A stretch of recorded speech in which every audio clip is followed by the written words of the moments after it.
Hi renovators! So again, welcome to my page. So please click and subscribe.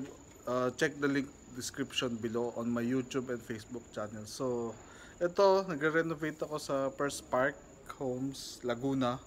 So mostly ito is mga townhouse, row house siya. So yun. Pero may design. So, maganda naman yung design niya. So, ito namin is yung flooring. Lalagyan namin ng pebbles kasi ganito ang itsura niyan.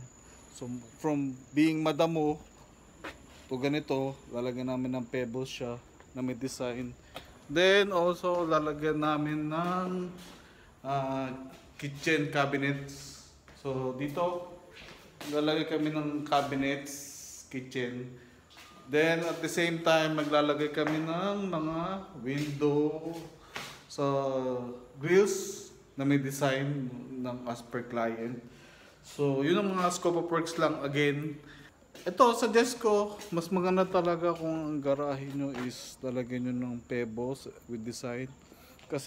Kasi kung hindi nyo lalagyan siya ng ganito na may pebbles, na may ano is medyo masagwa siya kasi yan no.